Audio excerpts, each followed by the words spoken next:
1990년에 노벨 평화상 후보에 올린 엘리나라고 하는 여인이 있어요. 이 여인의 별명이 뭐냐면 노인의 어머니야. 별명이 뭐예요? 왜 이 별명이 붙었냐면 세계에서 제일 큰 양로원을 짓고 그리고 이 양로원을 제일 아주 훌륭하게 잘 운영을 해서 많은 사람들에게 좋은 선한 영향을 많이 끼쳤어요. 그러니까 노벨 평화상 후보에까지 올랐을 뿐이에요. 근데 이분이 본래는 중국에서 중국 선교를 위해서 헌신하던 중국 선교사입니다. 그 선교를 위해서 중국에서 헌신하는데 어느 날 큰 시련을 만나 심한 폐결핵에 걸려요. 여러분들 이 폐결핵이라고 하는 게 지금은 치료가 되지만 그 당시만 해도 이거는 암과 같은 거야. 불치병이에요. 참 무서운 병이야. 피를 토하고 죽고 마는 병이에요. 더군다나 이 병은 자기만 아픈 게 아니라 주위 사람들을 어떻게 해요? 전염을 시키는 병이에요. 그러니까 더 이상 선교의 사역을 감당할 수 없는 병이에요. 이런 큰 시련이 닥쳤을 때에 보통 사람 같으면 하나님한테 뭘 할까? 원망하고 불평하고 낙심하고 시리에 빠질 거예요. 내가 잘못한 것도 없는데 왜 이런 시련을 주시냐고. 그런데 여러분들이 엘리나는 한마디 불평도 안 해. 왜냐하면 하나님이 나를 사랑한다는 걸 믿기 때문에 그러는 거예요. 여러분들 하나님 사랑하시는 하나님은 자녀에게 좋은 걸 주실까? 나쁜 걸 주실까? 좋은 거 주시죠. 하나님 아버지는 이 시련을 통해서 나에게 더 좋은 걸 주시려고 더 큰 축복을 주시려고 하나님이 내게 주신 시련일 뿐이야. 시련의 의미와 가치를 알아요.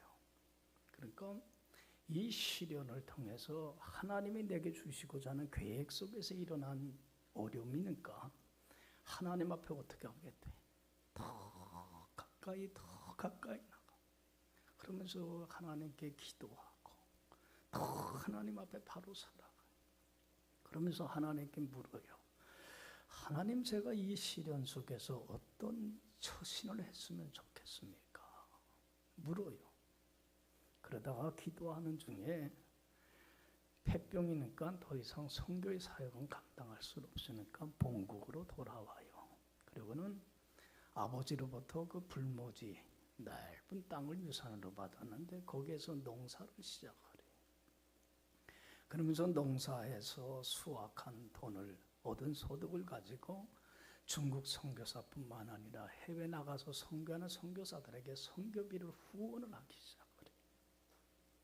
그러면서 하나님의 큰 은혜를 입어 살아계신 하나님의 임재를 경험을 해요. 병이 어떻게 됐겠어요? 완전히 치유함을 받게 돼. 와, 우리 하나님은 살아계신 하나님이다. 그죠? 그러고는 더 선교 후원하는데 더 열심히 내면서 농사 일을 해요. 그러다가 또 큰 시련을 또 만나게 돼. 여러분들 그 탈곡기 있잖아요. 탈곡기에다가 곡식을 넣고 탈곡을 하다가 그만 오른손이 빨려 들어가요. 그래서 그는 손이 으그러져 갖고 오른손을 절단을 하게 돼. 보통 사람 같으면 원망하고 불평을 할 거예요. 그런데 또 하나님의 뭐를 믿어? 사랑을 믿어. 여러분들 하나님이 사랑의 하나님을 믿죠? 자식한테 좋은 거 줄까? 나쁜 거 줄까? 가장 좋은 걸 주시는 거예요. 하나님은 이 시련을 통해서 나에게 더 좋은 걸 주시고자 하는 계획 속에 이 사건을 허락했지. 그래서 또 이 풍랑을 인해서 더 깊은 은혜의 바다로 더 들어가요. 우린 자꾸 시련을 당하면 멀어져요. 하나님과 멀어져. 가까워져. 멀어져. 자꾸 멀어지는 사람들이 있어요. 엘리나는 더 하나님께 가까워. 큰 은혜를 갈구해요. 하나님, 이 시련을 왜 나에게 주셨습니까? 이때 하나님께 묻고 또 묻고 그러는 가운데에 그 농사 짓는 데다가 조그만 양로원을 짓고 오갈 데 없는 노인들을 어떻게 해요? 모셔다가 하나님의 사랑을 가지고 극진히 돌보기 시작을 해요. 그러면서 조금씩 양로원, 더 많은 노인들을 모시게 되고, 그러다가 양로원을 더 크게 짓고 거기서 세계에서 제일 큰 양로원을 짓게 되고, 그리고 많은 분들에게 사랑으로 돌보는 훌륭한 일을 해요. 그러면서 많은 사람들에게 선한 영향을 끼치면서 어디까지 올라간 거예요? 노벨 평화상 후보의 자리까지 올라간 거예요. 하나님께 큰 영광 돌리는 삶을 살더라는 거예요. 할렐루야. 여러분들, 우리가 삶을 살다 보면 자꾸 큰 풍랑, 시련들을 만나요. 만나요? 만나지 않아요. 그때 내가 어떤 태도와 어떤 자세를 갖느냐 하는 건 매우 중요한 거예요. 우리들의 삶의 방향과 운명을 바꿔놔 버리고 말기 때문에 그래요. 여러분들, 우리 예수 믿는 사람들 중에 우리 믿는 사람들은 안 믿는 사람하고는 달라야 돼요. 구별이 돼야 돼요. 안 믿는 사람들처럼 시련을 당할 때 원망하고 불평하고 낙심하고 시리에 빠져서 하나님으로부터 점점 멀어지는 사람들이 있어요. 받은 은혜, 받은 축복까지, 그동안 받았던 것까지 다 어떻게 해요? 다 잃어버리고 다 뺏겨버리고 말아요. 큰 불행이 돼버리고 말아요. 그런데 여러분들 시련을 당할 때 이건 하나님이 나를 모아셔서 사랑하시는 하나님이 나에게 더 좋은 걸 주시고자 하는 계획 속에서 허락한 사건이지. 감사하면서 기뻐하면서 그 풍랑을 인하여 더 깊은 은혜의 바다로 주님께 더 가까이 나갈 때에 그것은 하나님의 더 큰 은혜와 축복을 받는 하나님의 살아계심을 체험하고 경험하는 그 영광 속에 거하는 자리가 되더란 얘기예요. 할렐루야. 그러니까 여러분들 시련을 당할 때 내가 어떤 시련을 당하고 있느냐 하는 게 중요한 문제 아니에요. 어떤 태도와 어떤 자세를 갖느냐가 중요한 문제. 그렇지 않아요? 태도에 따라 부정적인 자세를 가질 때에 큰 화가 되지만 긍정적인 마인드를 가지고 주님 앞에 더 가까이 나갈 때에 시련은 오히려 더 큰 하나님의 은혜와 더 큰 축복과 더 큰 영광을 얻는 기회로 바뀌어지는 역사가 일어나더란 얘기. 할렐루야. 할렐루야.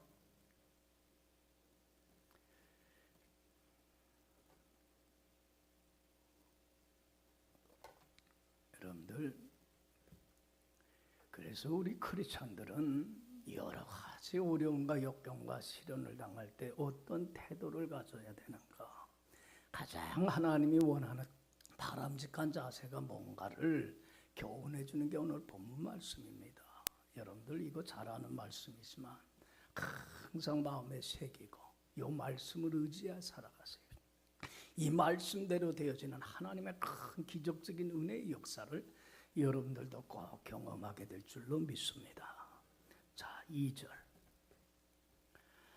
다 같이 읽어봅시다. 2절 시작. 내 형제들아, 너희가 여러 가지 시험을 당하거든 온전히 기쁘게 여기라.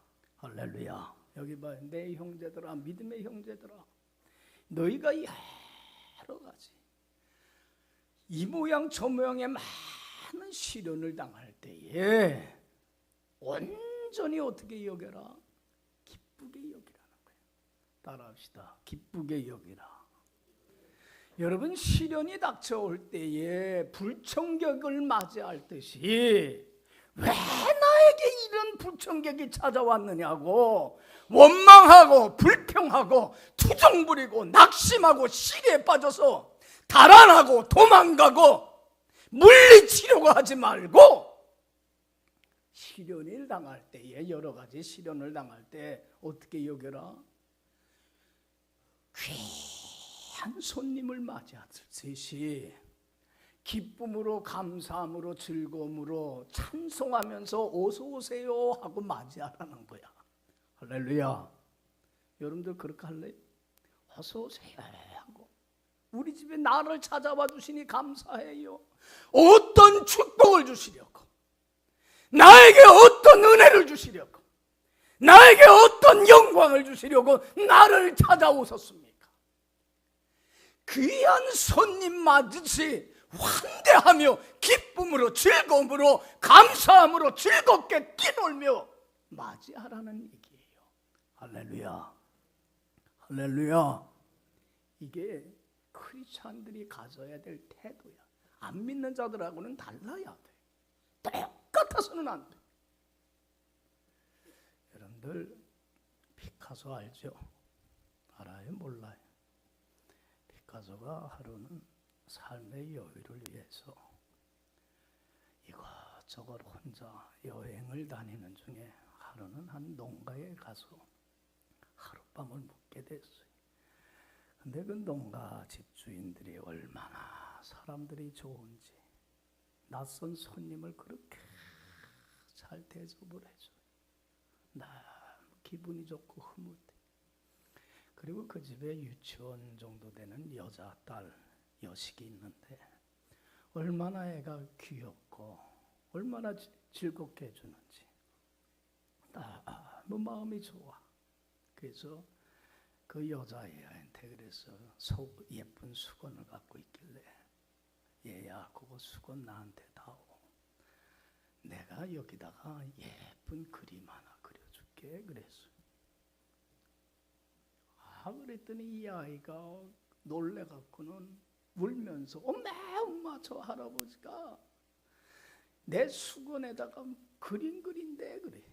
그러니까 피카소가 당황이 돼 안 돼? 당황이 됐어. 그림 그려주려고 그랬는데 그래서 못 그려줬어. 여기 봐. 거기다가 그 수건에다가 그림 받았으면 얼마짜리 그림이 될까 지금?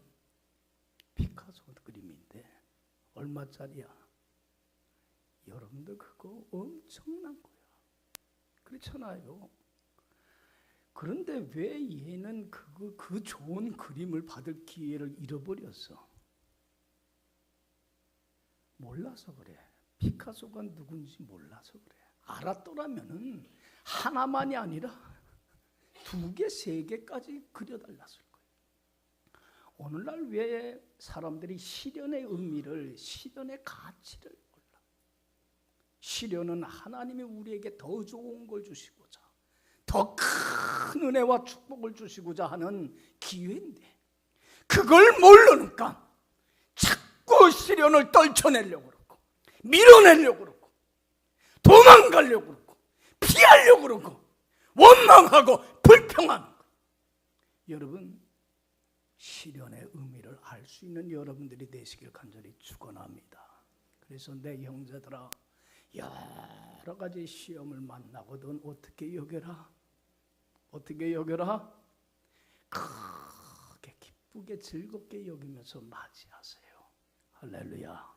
큰 축복의 기회가 됩니다. 여러분들 성경에 보면 우리 신앙인들 보면 참 이 시련을 기쁘게 맞이한 사람들이 많아. 예를 들면 여러분들 그 바울이 아시아를 넘어서 유럽으로 복음을 전하러 갔는데 제일 처음 전한 데가 어디? 유럽의 첫 관문이 빌립보라고 하는 곳이. 거기서 복음을 전하는데 누구를 만나게 되냐면 귀신 들려 점치는 여종을 만나게 돼. 여러분들 제일 불쌍한 사람이 누군지 알아요? 우리나라에도 많아. 신이 내려갖고 점치는 사람들이 있어요? 없어요? 강신무들이 있어. 이 강신무들은 귀신이 악령이 시키는 대로 해야 돼. 거기에 거부를 해버리고 만약 고통스러운 느낌. 그리고 이 사람들의 말로를 저는 봤는데 귀신은요, 악령은 사람을 써먹을 때까지 써먹고 필요 없으면 버려버리고 말아. 얼마나 노후가 비참한지 몰라 이 사람들. 참 불쌍한 사람들이. 자기 의지 갖고 못 살아. 귀신이 시키는 대로 살아가야 돼. 그래서 점치는 여종이 있는데 바울이 그 여인을 보고 불쌍해서 주님의 이름과 권세와 능력을 의지하여 귀신 쫓아내서 안 쫓아냈어요. 쫓아내. 그러니까 더 이상 점을 못 치게 되니까 돈을 벌질 못해. 그러니까 여종을 통해서 돈 벌이 하던 그 주인이 자기가 손해를 입으니까 모함을 해버리고 말아. 관가에다가 고발을 해버려. 모함을 해갖고. 그러니까 거기에 바울이 잡혀가 갖고는 40에 하나가만 매를 옷을 벗김을 당하고 채찍으로 온몸이 피터성이가 돼. 그리고는 발에 고문 도구인 착고를 채워갖고는 깊은 옥에 갇혀요. 여러분, 이런 큰 시련이 닥쳤을 때에 바울이 여러분들 자기를 모함한 사람을 원망합니까? 예? 자기 그 시시비비도 가리지 않고 무조건 자기를 때린 이 관원 여러분들 원망합니까? 낙담하거나 시리에 빠지질 않아요. 여러분들 바울은 하나님의 사랑을 믿어요.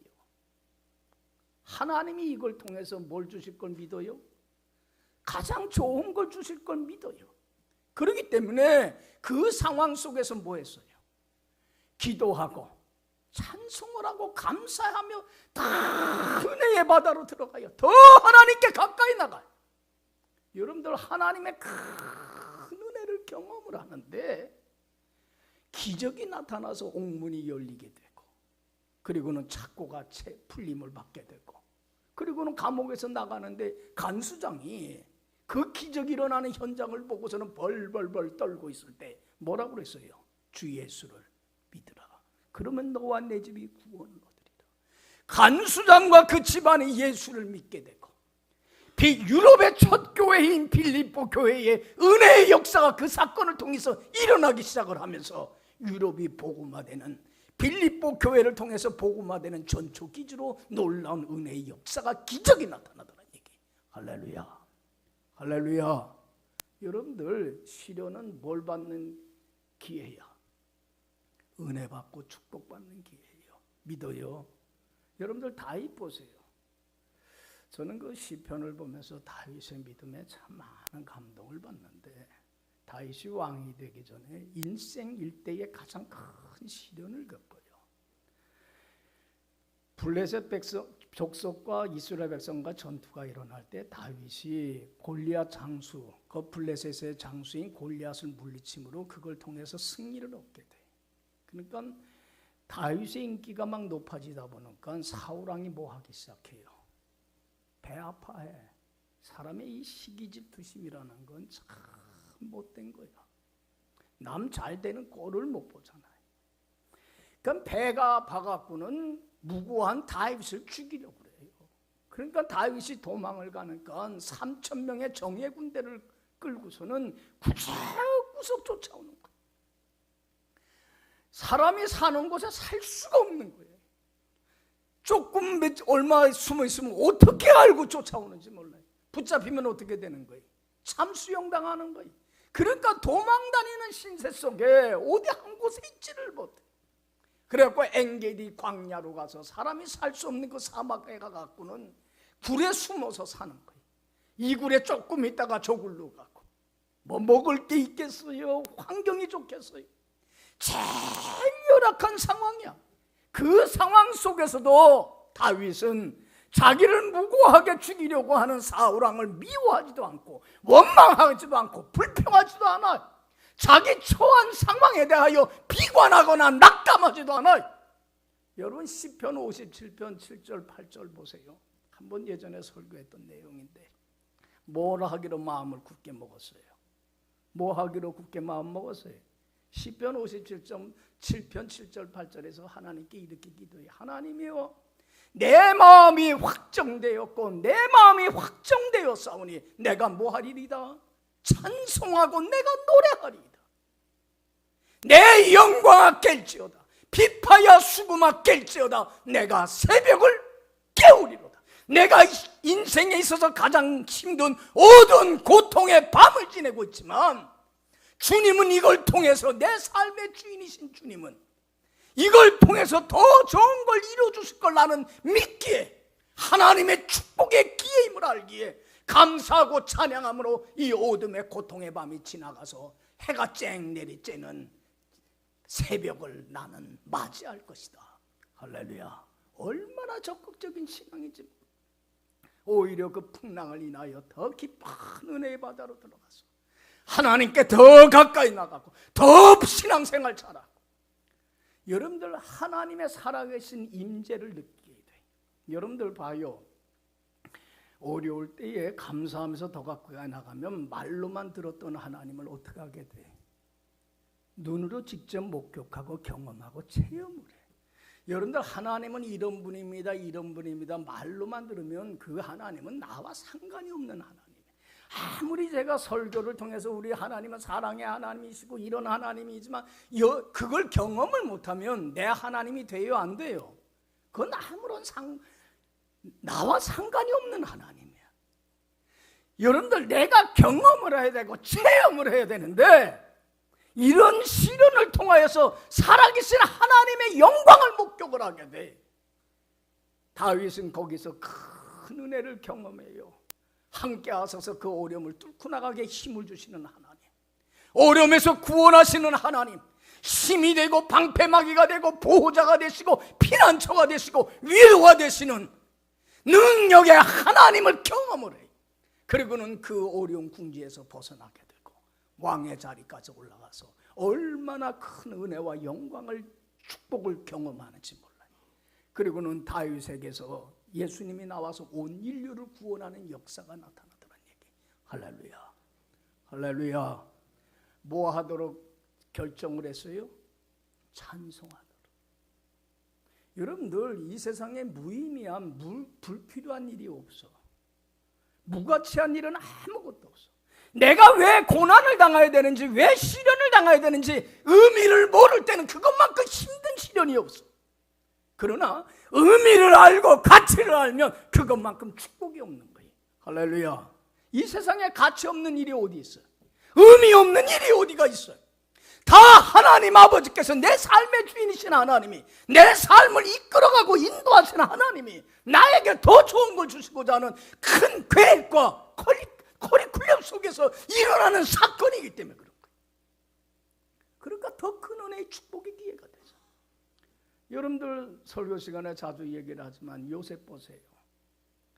17살 때 어떤 시련을 당해요? 예? 요셉이 어떤 시련을 당합니까? 17살 때 아버지의 사랑을 독차지함으로 말미암아 배다른 이복 형들이 요셉을 미워하다가 죽이려고 하다가 돈 받고 누구한테 팔아요? 상인들한테 노예로 팔아요. 애굽에 비참하게 노예 생활 시작합니다. 여러분들 노예라고 하는 건 인간 이하에 취급받는, 짐승 취급받는 거예요. 평생 노예로 살다가 그렇게 죽을 수밖에 없는 거예요. 여러분들 자기 형들에 대해서 죽이려고 하다가 돈 받고 팔아넘긴 형들에 대해서 원망합니까? 불평합니까? 자기 그 노예의 비참한 처지에 빠진 자기에 대해서, 자기 인생에 대해서 비관하고 낙심합니까? 절대로 그러질 않아요. 요셉은 하나님이 나를 사랑하심을 믿어요. 할렐루야. 우리 하나님은 살아계셔요. 믿어요? 나와 함께 하세요. 내 삶을 인도하세요. 우리 찬양 참 좋았잖아요. 나의 갈 길 다 가도록 예수 인도하시네. 주님은 나의 삶을 인도하세요. 지금도 인도하시고 전에도 인도하셨고 앞으로도 천국 가는 날까지 나의 발걸음 하나하나를 인도하고 책임져 주세요. 믿어요? 그러면 선을 주실진데. 요셉은요 비관하지 않아요. 하나님께 다 가까이 나가서 하나님 앞에 바로 살아가요. 더 기도하는 자가 돼요. 여러분들 보세요. 하나님의 영광의 역사가 나타나기 시작하는데 어려움에서 궁지에서 구할 뿐만 아니라 어느 자리에까지 올라가요? 애굽에서 제일 높은 총리 대신의 자리까지 하나님의 영광이 살아계심이, 역사가 드러나게 나타나요. 형들이 가나안 이스라엘 땅에 기근이 오니까 먹을 양식 구하려고 애굽에 왔다가 누구 만나요? 요셉을 만나요. 원수는 외나무들이에서 가족들 다 불러드립니다. 70명이나 되는 그 당시 이스라엘 백성은요 70명밖에 안 되는 조그만 소부족이야. 애굽으로 다 오게 됩니다. 다 살립니다. 형들은 자기 잘못을 알기 때문에 아버지 때문에 용서한 척해지 아버지가 돌아가면 보복할 거라고 하고 벌벌 떨고 있어요. 아버지가 장사 지내고 하자 이젠 요셉이 보복할 줄 알고 자기들의 죄값을 아는까 얼마나 큰 죄예요. 반인륜적인 죄 아니야. 사람을 죽이려다가 노예로 파는 게 얼마나 못된 행실이에요. 자기 지은 죄가를 아니까 동생 앞에 무릎을 꿇고 벌벌 떨어요. 그럴 때 여러분들 요셉이 창세기 50장 19절 20절에서 너무 귀한 얘기를 해요. 형들한테 뭐라고 합니까? 형님들 두려워하지 마세요. 내가 하나님을 대신합니까? 형님들이 나를 이곳에 보낸 게 아니라 내 삶을 주관하시고 이끄시는 하나님이 나를 이곳에 보낸 겁니다. 할렐루야. 형님들은 나를 해하려 했지만 하나님은 그걸 뭘로 바꾸셨어요? 선으로 좋은 곳으로 바꾸셔서 오늘날 같이 만민의 생명을 구원하려고 하신 겁니다. 여러분들 이스라엘 백성들이 애굽의 보호하에 200만이나 되는 큰 강한 민족으로 성장을 해요.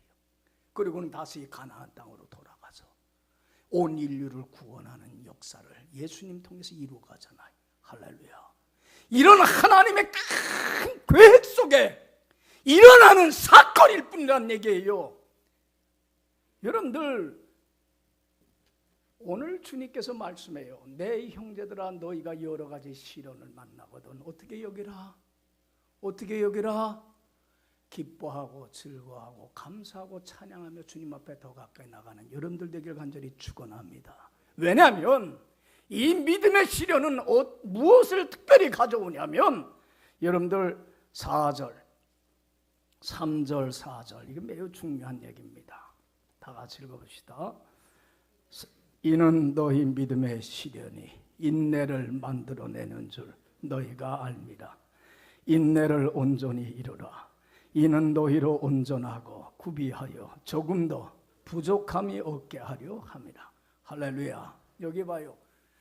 왜 우리는 크게 기뻐하고 즐거워해야 되냐면 시련이 올 때에 이는 너희 믿음의 시련이 뭘 가져와요? 인내의 신앙을 가져오게 돼. 여러분들 인내라고 하는 건 뭐예요? 오래 참고 견디는 거. 여러분들은 어때요?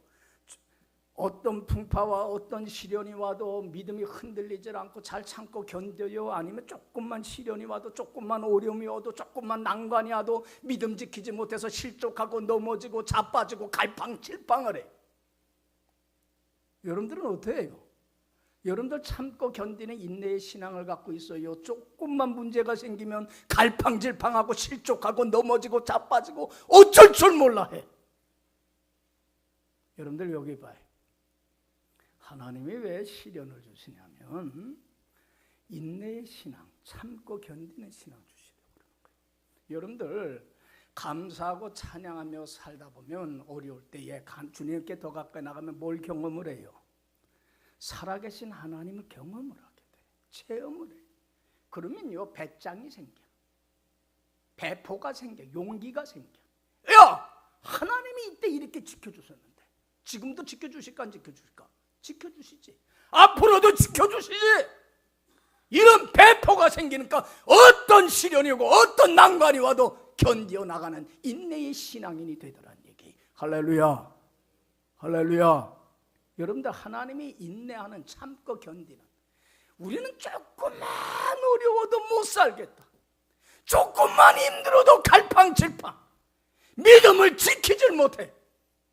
이런 믿음에 강한 믿음을 주시려고 그래서 체험을 통해서 영광을 얻게 하시려고 이런 시련을 주시더란 얘기. 할렐루야. 그래서 인내를 온전히 이루라. 이는 너희로 뭐하고 온전하고 구비하여 조금 더 부족함이 없고. 여러분들 인내의 신앙은 어떤 신앙을 가져오냐면 온전한 신앙을 가져와요. 그래서 하나님의 저울에 따라서 조금 더 부족함이 없는 모자람이 없는 온전한 신앙인을 만들어 나가요. 인내의 신앙. 여러분들 봐요. 온전한 신앙이라고 하는 건 뭐냐면 설교 시간에 제가 자주 하지만 정금과 같은 신앙이야. 금이라고 하는 건 변해요, 안 변해요? 100년이 가고 1000년이 가도 변하지 않아. 여러분들 온전한 신앙, 정금과 같은 신앙이는요, 잘 될 때나 안 될 때나 어떤 형편, 어떤 상황에서든지 실족하거나 넘어지거나 자빠지질 않아. 항상 주 안에 어떻게 해요? 굳건히 서 주님 안에 뿌리를 깊이 내려 주님 안에 기초를 단단히 세워. 그래서 흔들림이 없어. 한결같고 변함이 없어. 이게 주님의 저울에 따라서 조금도 부족함 없는 무슨 신앙이에요? 온전한 신앙. 그래서 여러분들 주 안에 뿌리를 깊이 내리고 주 안에 기초를 단단히 세운 사람들, 이런 온전한 신앙이 뭐냐면 반석 위에 세워진 신앙이에요. 여러분들 예수님이 크리스찬은 집 짓는 것과 같다면서 두 종류의 크리스찬이 있다고 그랬죠. 하나는 어떤 신앙이에요? 모래 위의 신앙, 기초가 부실한 신앙이에요. 반석 위에 신앙의 집을 짓는 사람, 기초가 단단한 사람이야. 여러분들 모래 위에 신앙의 집을 짓게 되면 기초가 부실하면 비바람이 나고 창수가 나면 그 집은 어떻게 돼? 여러분들 기초가 부실한 사람들은요, 조금만 풍파가 오고 조금만 시련이 와도 믿음 다 까먹어버리고 말아. 다 잃어버리고 말아. 하나님 받은 은혜와 축복까지 다 상실해버리고 말아. 여러분, 반석 위에 세운 사람은요, 어떤 비바람이, 어떤 창수가, 어떤 풍파가 와도요, 변함이 없어. 한결같아.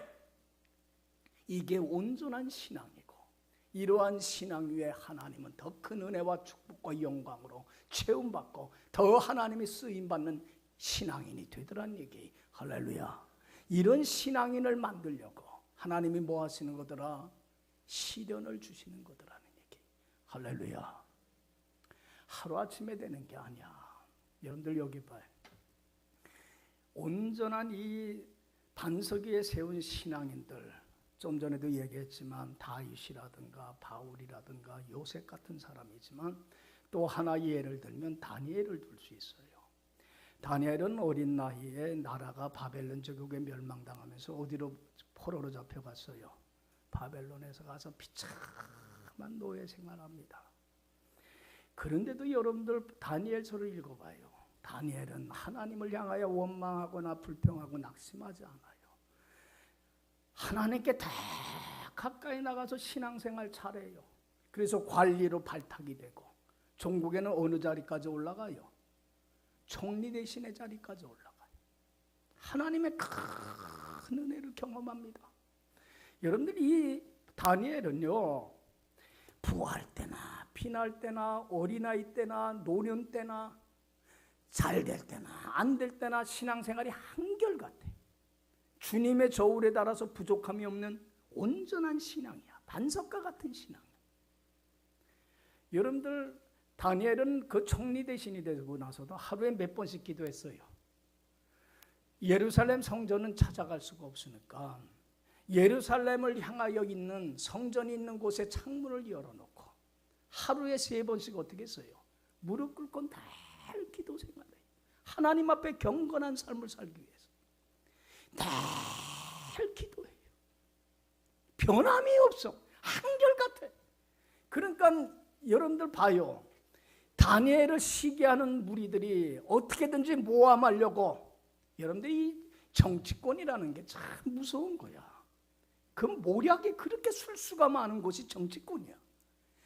그 다니엘을 모함하고 그 끌어내리려고 다른 사람들이 어떻게든지 흠을 잡아보려고 하지만 잡혀요, 안 잡혀요? 잡히는 게 없어. 그러니까 기도하는 종교적인 문제 갖고 틀어버리고 말아요. 그래갖고는 왕한테 뭐라고 그래요? 그 모함하는 무리들이 한 달 동안은 왕에게만 충성을 다하도록 하기 위해서 신에게나 다른 사람에게 구하는 사람은 어디에 쳐넣는 거로? 사자굴 속에 쳐넣는 법을 만들어서 공포를 하게 만들어버려. 여러분들 봐요. 다니엘이 기도를 하면 어떻게 돼?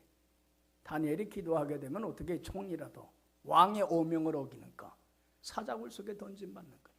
그럼에도 불구하고 다니엘은 어떻게 했어요? 다니엘서 6장 10절 찾아가서 집에 꼭 가서 보세요. 참 은혜로운 얘기예요. 왕의 오인이 찍힌 것을 알고도 전에 그대로 행하던 대로 예루살렘을 성전이 있는 곳을 향한 창문을 열어놓고 무릎 꿇고 하루에 3번씩 어떻게 해요? 정적들이 다 지켜보고 있는 걸 알면서도 무릎 꿇고 기도해요. 신앙의 지조와 절개를 지켜요. 변함이 없어. 한결같아. 온전한 신앙이야. 여기 봐요. 사자굴 속에 들어가요, 안 들어가요? 들어가요. 그러나 그 속에서도 누가 함께 하시더라? 함께 하시는 하나님이 건져주세요. 얼마나 큰 은혜와 영광과 축복을 나타내는지. 모함했던 무리들이 오히려 당하고 왕한테 더 총애받고 살아계신 하나님을 나타내고 드러내는 영광의 일꾼이 되더란 얘기. 할렐루야. 할렐루야. 여러분들, 이게 온전한 신앙이야. 하나님은 모든 신앙인들이 이런 신앙인이 되기를 원해. 여러분들, 온전한 주님 안에 굳건히 서서 살아가는 신앙인은 내가 주님 안에 거하면 누가 내 안에 거해요?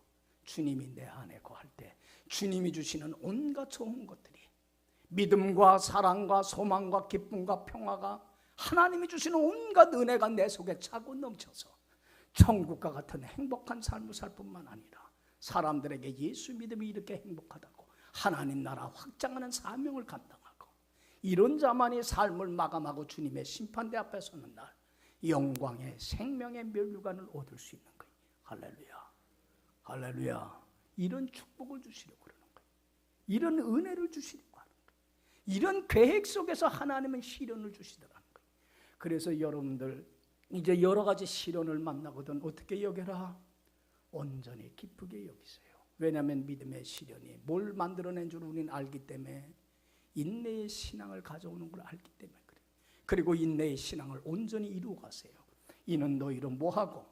온전하고 구비하여 조금 더 부족함 없는 반석 위에 짓는 신앙인이 되어서 하나님의 큰 축복을 누리며 축복을 나눠주는 복의 근원으로서의 사명을 감당하다가 주님 오시는 날 영광 가운데 주님을 맞이할 수 있는 큰 은혜를 주시고자 하는 하나님의 계획 속에 일어나는 사건이기 때문에 그렇습니다. 할렐루야. 이런 하나님의 섭리를 알고 이제는 믿지 않는 자들과 같이 똑같이 행동하는 여러분들의 어리석은 삶이 되지 않도록 여러분들 늘 승리하는 여러분들이 되길 간절히 축원합니다. 기도합시다.